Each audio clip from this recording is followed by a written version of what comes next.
Imagine this, a serving police officer, someone sworn to protect and serve, pleading guilty to the abduction, rape, and murder of an innocent woman.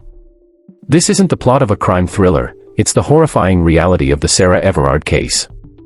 Sarah Everard, a 33-year-old marketing executive, was walking home from a friend's house in South London on the evening of March 3, 2021. She never made it back. Her disappearance sparked a nationwide manhunt, but no one could have predicted the chilling truth: her killer was one of their own, a Metropolitan Police officer, Wayne Couzens. The case sent shockwaves across the UK and beyond, igniting protests, vigils, and a fierce debate about women's safety and trust in law enforcement. But how did this happen? How did a man in uniform become a monster? And what does this case reveal about the society we live in? In this video, we'll uncover the harrowing details of Sarah's murder, the investigation that brought her killer to justice, and the national outcry that followed. This is a story of betrayal, tragedy, and a nation demanding change. Stay with us, because this is one story you won't want to miss. And hey, if you're as captivated by true crime as we are, don't forget to hit that like button, subscribe, and ring the notification bell so you never miss a story. Let's dive in. Sarah Everard was more than just a victim. She was a daughter, a friend, and a bright, ambitious woman with her whole life ahead of her. At 33 years old, Sarah worked as a marketing executive and lived in Brixton, South London. Described by those who knew her as kind, intelligent, and full of life, Sarah was someone who lit up every room she walked into.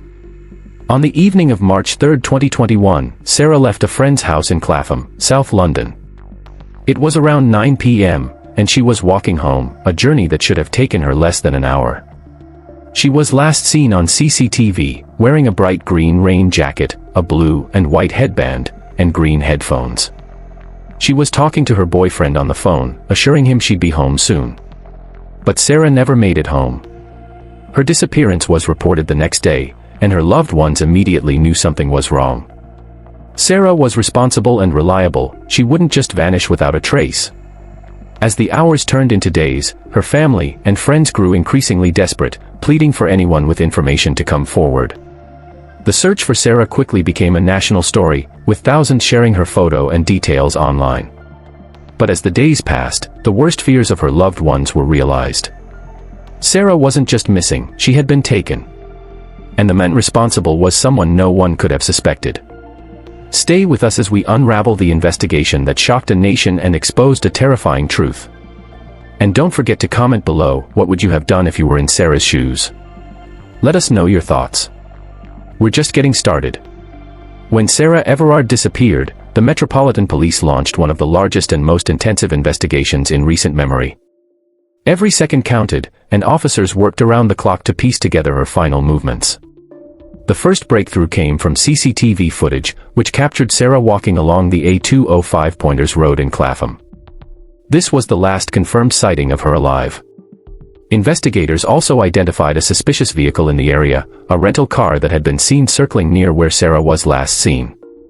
The car was traced back to Wayne Couzens, a serving Metropolitan Police officer. At first, this seemed like a shocking coincidence. How could a police officer be involved in something so heinous? But as investigators dug deeper, the evidence began to pile up. Couzens was arrested on March 9, just 6 days after Sarah's disappearance. During his arrest, officers found a rental car key in his home, which matched the vehicle seen near the scene. Forensic teams also discovered traces of Sarah's DNA in the car, along with evidence that Couzens had purchased items like trash bags and cleaning supplies in the days following her disappearance. The most chilling detail, however, was how Couzens had used his position as a police officer to deceive Sarah. Investigators believe he falsely arrested her under the pretense of enforcing COVID-19 regulations, a tactic that allowed him to gain her trust and abduct her without raising suspicion. As the evidence mounted, it became clear that Couzens was not just a suspect, he was the killer. But how did a man sworn to protect the public become a predator? And what happened to Sarah in those final, terrifying moments? We'll uncover the harrowing details of the crime in the next part of this story. But before we do, let us know in the comments, what do you think about the way Couzens used his authority to commit this crime? It's a chilling reminder of how trust can be exploited. The abduction of Sarah Everard was not just a crime, it was a calculated act of betrayal. Wayne Couzens, a man entrusted with upholding the law, used his position as a police officer to carry out one of the most heinous acts imaginable. On the evening of March 3, 2021, Sarah was walking home along the A205 Pointers Road in Clapham. It was around 9:30 p.m., and the streets were quiet. Couzens, driving a rented car, pulled up beside her. He flashed his police warrant card and claimed Sarah was violating COVID-19 restrictions by being out alone. Sarah, like any law-abiding citizen, complied. She had no reason to doubt him. He was a police officer, after all. But this was a ruse. Couzens handcuffed her, forced her into his car, and drove her away from the safety of the public eye. What followed was a nightmare. Couzens drove Sarah to a remote area near Dover in Kent, a journey that took over an hour. Along the way, he stopped at a petrol station, where CCTV cameras captured his car with Sarah inside. It was one of the last moments she was seen alive.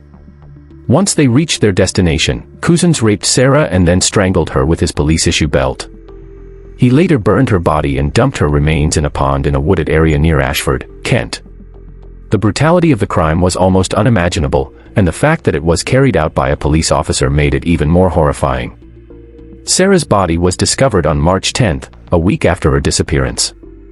The discovery sent shockwaves across the nation, and the details of her final hours left many questioning how such a thing could happen. Couzens' actions were not just a crime against Sarah, they were a betrayal of the public's trust. He abused his power in the most devastating way possible, leaving a scar on the collective conscience of the nation. In the next part of this story, we'll dive into the trial that brought Couzens to justice and the shocking revelations that emerged in court. But before we do, let us know in the comments, how do you think the police can rebuild trust after such a betrayal?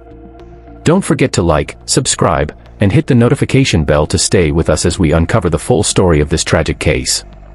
The trial details are coming up next, and you won't want to miss it. The trial of Wayne Couzens was one of the most closely watched court cases in recent British history. It wasn't just about justice for Sarah Everard, it was about holding a system accountable for failing to protect one of its own citizens from one of its own officers. Couzens initially denied the charges against him, but as the evidence mounted, his defense crumbled. In July 2021, he shocked the courtroom by pleading guilty to Sarah's abduction, rape, and murder. His guilty plea spared the public the agony of a lengthy trial, but it also raised questions about what had driven him to commit such a horrific crime. During the sentencing hearing, the court heard harrowing details about the case. Prosecutors revealed that Couzens had planned the abduction in advance, using his knowledge as a police officer to evade detection. He had even staged a fake arrest to gain Sarah's compliance, a tactic that highlighted the chilling abuse of his authority. The judge, Lord Justice Fulford, described Couzens' actions as warped, selfish, and brutal. He emphasized that Couzens had eroded the confidence that the public are entitled to have in the police force, and sentenced him to a whole life order, meaning he would never be released from prison. But the trial also exposed troubling details about Couzens' past.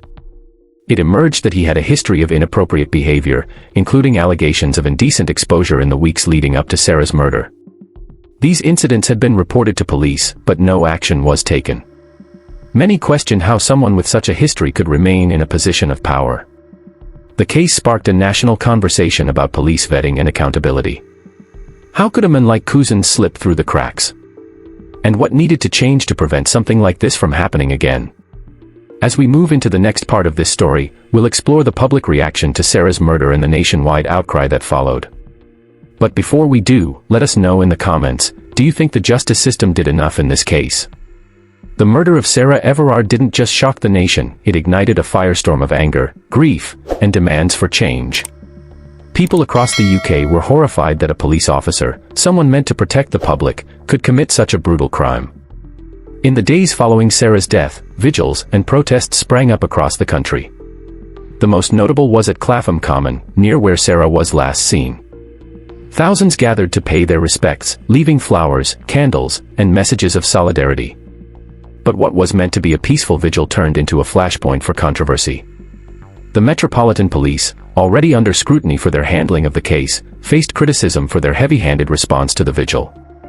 Officers were seen forcibly removing mourners and arresting attendees, sparking outrage and accusations of hypocrisy. How could the police, who had failed to protect Sarah, now be silencing those who sought to honor her memory? The incident only deepened the public's mistrust of law enforcement. Women, in particular, felt betrayed. Many shared their own experiences of feeling unsafe, highlighting the pervasive issue of violence against women. Sarah's murder became a symbol of a much larger problem, one that had been ignored for far too long. Politicians and activists called for immediate action. The government promised to address violence against women, launching initiatives like the Safer Streets Fund and the Violence Against Women and Girls Strategy. But for many, these measures felt like too little, too late. The case also sparked a broader conversation about systemic issues within the police force. Questions were raised about vetting processes, accountability, and the culture of misogyny that allowed someone like Couzens to remain in his position despite red flags. As we move into the next part of this story, we'll explore the lasting impact of Sarah's murder and the changes it has inspired. But before we do, let us know in the comments, what do you think needs to change to make women feel safer in public spaces? Don't forget to like, subscribe, and hit the notification bell to stay with us as we uncover the legacy of Sarah Everard and the fight for justice that continues in her name. The story isn't over yet. The murder of Sarah Everard didn't just end a life, it exposed deep, systemic issues that had been festering beneath the surface for years. Her death became a catalyst for a national reckoning, forcing society to confront uncomfortable truths about violence against women, police accountability, and the culture of misogyny that enables such crimes. One of the most immediate impacts of Sarah's murder was the spotlight it shone on women's safety. Women across the UK shared their stories of harassment, assault, and fear, using hashtags like #SheWasJustWalkingHome to highlight the pervasive nature of the problem. For many, Sarah's story was a chilling reminder that no woman is truly safe, even in broad daylight or in familiar surroundings. The case also raised serious questions about the police force. How could someone like Wayne Couzens, with a history of concerning behavior, remain in a position of power? Investigations revealed that Couzens had been accused of indecent exposure just days before Sarah's murder, yet no action was taken. This failure to act underscored the need for better vetting, accountability, and oversight within law enforcement. In the wake of Sarah's death, calls for reform grew louder. Activists demanded stricter measures to protect women, including better street lighting, safer public transport, and harsher penalties for perpetrators of violence. There were also calls for cultural change, challenging the attitudes and behaviors that perpetuate misogyny and violence against women. The government responded with promises of action, but many felt these measures didn't go far enough. The debate continues to this day, with advocates pushing for more comprehensive reforms to address the root causes of gender-based violence. Sarah's murder also had a profound impact on the way women view their own safety. Many began taking extra precautions, sharing their locations with friends, avoiding walking alone at night, and carrying personal safety devices. While these measures may provide some sense of security, they also highlight the burden women carry simply to exist in public spaces. As we move into the final part of this story, we'll reflect on Sarah's legacy and the ongoing fight for justice in her name. But before we do, let us know in the comments, what changes do you think are needed to create a safer, more equitable society? Part 7, Remembering Sarah Everard, 25:00, 28:00. Sarah Everard's life was tragically cut short, but her legacy lives on. She was more than a victim, she was a vibrant, loving, and deeply cherished individual whose memory continues to inspire change. Sarah's family and friends have spoken openly about the pain of losing her, but they've also shared beautiful memories of the person she was. They remember her as someone who brought joy to everyone around her, a woman with a bright future and a kind heart. Her mother, Susan, described her as a wonderful daughter and sister, a loyal friend, and a shining example to us all. In the aftermath of her death, Sarah's family established the Sarah Everard Foundation, dedicated to supporting causes close to her heart, including initiatives to combat violence against women and promote gender equality. The foundation serves as a lasting tribute to Sarah's spirit and a reminder of the work that still needs to be done. Sarah's story has also inspired countless individuals to take action. From grassroots activists to policymakers, people across the UK and beyond have been galvanized to fight for a world where women can live free from fear. Her name has become synonymous with the broader movement for women's safety and justice. But while progress has been made, there is still much work to do. Sarah's murder exposed deep-seated issues that cannot be ignored, and her memory serves as a call to action for all of us. We must honor her by continuing to push for change, by holding institutions accountable, and by standing up for those who cannot stand up for themselves. As we near the end of this story, let us take a moment to remember Sarah not just as a victim, but as a person who mattered, a person who was loved, who had dreams, and who deserved so much more. In the final part of this video, we'll reflect on the lessons we must learn from this tragedy and the steps we can take to ensure that Sarah's death was not in vain. But before we do, let us know in the comments, how will you honor Sarah's memory? The murder of Sarah Everard was a tragedy that shook the United Kingdom to its core. It was a crime that exposed the fragility of trust, the failures of systems meant to protect us, and the urgent need for change. But it was also a moment that united a nation in grief, anger, and determination. Sarah's death forced us to confront uncomfortable truths about violence against women, the abuse of power, and the culture of misogyny that allows such crimes to happen. It sparked protests, vigils, and a national conversation about what it means to be safe in our own communities. While Wayne Couzens may have been brought to justice, the work is far from over.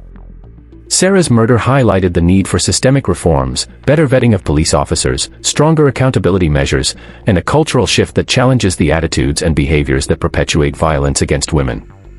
But beyond the policy changes and institutional reforms, Sarah's story is a reminder of the power of collective action. It's a call to all of us to stand up, speak out, and demand a world where no one has to live in fear.